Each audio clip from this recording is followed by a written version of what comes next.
Charming, nandito ka lang pala. Kanina ka pa hinahanap sa bahay, ah. Mita, salamat, ah. Uwi ko muna si Charming. Tara na. O, bakit? Ayoko pong umuwi dun sa bahay na yon. Ha? Bakit naman? Masamang-masama ang loob ng bata, Inoy. Narinig niya mismo kay Sofia na ampun lang siya. Kaya hindi na po ako uwi dun sa bahay na yon. Kasi hindi naman nila ako kaano-ano.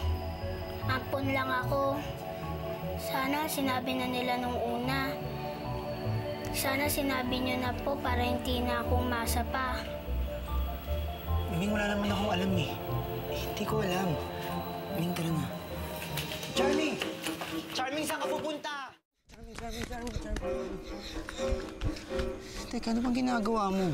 Bitiwan mo ako, Tito Inoy. Hindi niyo na kailangan maging mabait sa akin. Hindi niyo naman ako kaalo-ano, eh. Hindi ko kayo totoong tito. Ming, malay mo, mali rin narinig mo. Hindi pa naman tayo sigurado, eh. Ming, tara naman tayo sa bahay. Hindi na ako uwi na sa bahay na yon. Inoy, sige na, mauna ka na. Unawain natin ang bata. Hindi naman basta-basta niyang matatanggap ang nalaman niya, eh. Sige na, ako na bahala kay Charming.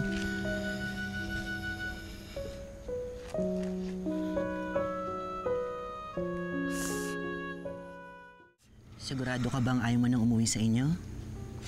Hindi na po ako uwi doon sa bahay na yun. Hindi ko naman po bahay yun, eh.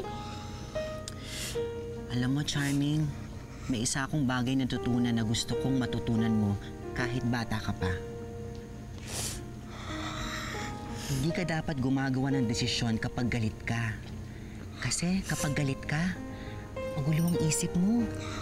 At dahil hindi matinong isip mo, kalimitan mali ang ibinubunga ng desisyon mo. Ate Shishmita, hindi naman po ako galit, eh. Parang po nalaman ko na ampun lang ako. Ano nang plano mo ngayon? Saan ka na uuwi? Hindi ko po alam. Bahala na. Diyan naman ako magagalit sa'yo. Sa iba ka palalapit, alam mo namang bukas ang pintuan, bintana at lahat ng siwang ng bahay ko para sa'yo. Buti ka pa, Ate Shishmita. Ang bait-bait po sa akin. Kahit hindi mo naman ako ano-ano. Siyempre. Kasi mahal na mahal kita. Pwede ka naman magmahal ng iba kahit hindi mo kaano-ano, di ba?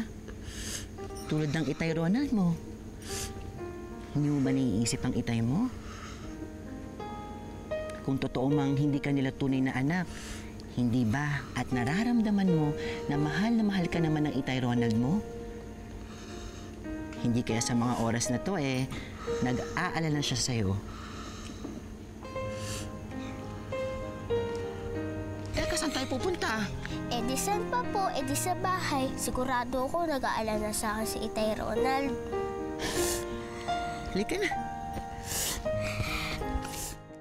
Asan si Charming? Bakit hindi mo kasama? Ay, nandyan lang siguro yan sa tabi-tabi, no, Inoy? Naglalaro. Kapag nagutom yung batang yan, uuwi din yun. Hayaan nyo na muna siya dyan sa kalye. Bagay naman siya dyan kung saan mabaho. Gabi na. Dumi. Siguro nga, Siguro nga, mas gugusto ni Charming na matulog na lang at mamalimos sa lansangan. Dahil kahit anong pilit ko sa kanya, ayaw niya na umuwi sa bahay na to. Bakit ayaw niyang umuwi? Dahil narinig niya kay Ate Sofia na ampun lang siya.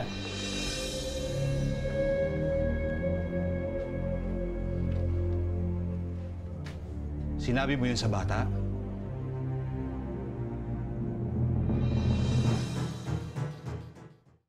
Hindi ba't kabilin-bilinan ko sa'yo na huwag mong sasabihin yun sa bata?